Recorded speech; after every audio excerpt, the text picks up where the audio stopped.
नमस्ते, मेरो नाम स्मिता भट्टाचार्य। हामी चाहिँ पहिला दुबईमा 2005 थियो ज्यास्मिन म चाहिँ हस्पिटालिटी इन्डस्ट्रीमा थियौँ। Started from NMC group of companies together.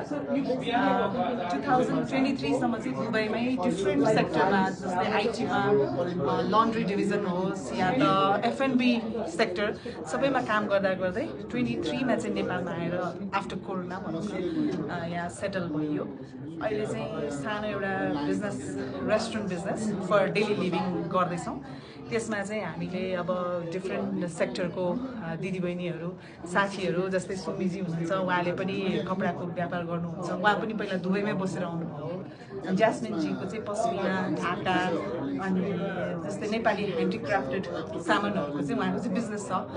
र त्यो भन्दा भन्दै चाहिँ हामीले डिएनआइजी चाहिँ 2023 देखि स्टार्ट भएको भएदेखि नै मैले चाहिँ मनोजीलाई चाहिँ एकदम फलो गरिरहेको थिएँ। उहाँको कुराहरू सुन्दा एकदम हो what we needed back at those days के 2005 मा हामी जाँदा चाहिँ नेपाली एकदम कम थिए।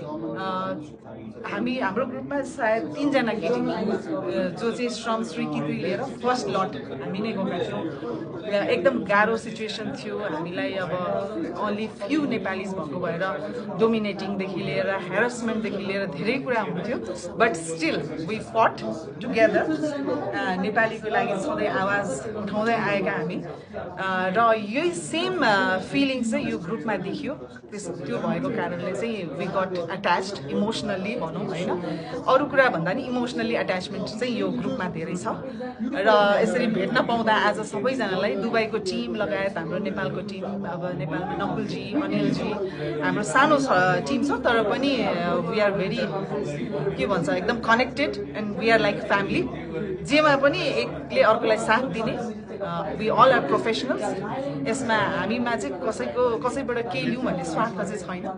So happy to meet you all. आज नयाँ नयाँ मेम्बरहरूलाई पनि भेट्न पाइयो, हामी एकदम खुसी छौँ र we hope to grow together होइन। सुमिजी के भन्नुहोस् न। मेरो पनि त्यही हो। म पनि अहिले हाल 2024-25 को यो फेब्रुअरी मार्चमा जोइन भएको र डिएनआइजी चाहिँ मेरो लागि पोजिटिभ र एकदमै के भन्छ नि इमोसनली फ्यामिली र त्यो प्लेटफर्म भएको भएर चाहिँ म उहाँबाट सिक्दैछु र यसमा इन्सपायर भनौँ न इन्फ्लुएन्स हुनुको कारण चाहिँ एकदमै पोलिटिकल नभएर चाहिँ फ्यामिली एज अ फ्यामिली नै हात समातेर एकअर्कालाई टुगेदर हुन्छ नि हेल्प गरेर अगाडि बढौँ ग्रो टुगेदर भनेर यो कुराले नै इन्फ्लुएन्स भएको हुनु सरको र उहाँको टिमहरूको दुवैको इन्टरभ्यू देखेर चाहिँ मैले उहाँलाई फलो गरेर मेम्बर अनि जति पनि नेपालमा हुनुहुन्छ होइन उहाँहरूले चाहिँ डिएनआइजी किन जोइन गर्नुपर्छ त? डिएनआइजी यस्तो फर्म हो कि जुन हामीले त्यतिखेर चाहिँ फेस गऱ्यो नि हामीले त्यो दुःख त्यो हन्टर त्यो टक्कर त्यही चिज चाहिँ अब आउने जेनेरेसन अब आउने यो वुमन फर्महरूले चाहिँ फेस नगरोस्, सबै उनीहरूलाई सहज होस्, सबै ज्ञान होस् हो। यसको लागि पनि नेपालमा डिएनआइजी चाहिँ जोइन गर्नुपर्छ।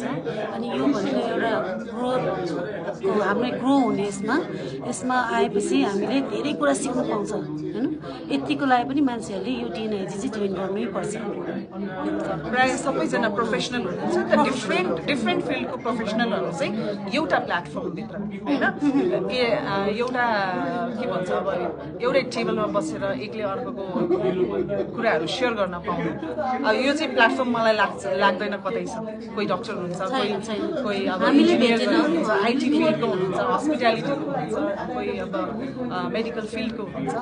सो कन्भिनियन्ट भनौँ न। अब मलाई केही सोध्न मन लाग्यो मेरो बाहेक अरू फिल्डको भने इजी फर अस होइन। र प्रोफेसनल वेमा जाने without any free of cost without any के भन्छ त्यसलाई बिना स्वार्थ कुनै हार्म छैन। You are 100% sure that any answer you are getting is right होइन, करेक्ट हुन्छ। पहिला हामीले कसलाई सोध्ने, कहाँ जाने, अब कसले के भन्दैला होइन, हामीले रङ इन्फर्मेसन पाउँथ्यो भने अब यो डिएनआइजीमा चाहिँ आबद्ध भएपछि एकदम यु गेट करेक्ट इन्फर्मेसन। अब जस्तै दुबई कोही नयाँ व्यक्ति जान चाहनुहुन्छ वी क्यान रिफर नि त। अब जस्तै मेरो फ्यामिलीको कोही दुबईमा हुनुहुन्छ, उहाँलाई प्रब्लम भइरहेछ नि, meet our team, they are there in Dubai, who will help you out भन्ने कुरा चाहिँ डिएनआइसीले चाहिँ त्यो एउटा चाहिँ हामीलाई ढुक्कसँग आश्वस्त हुने बाटो दिएको छ भनौँ न। अरू यति नै हस्, धन्यवाद। थ्याङ्क यू दिपकजी, थ्याङ्क यू सो मच।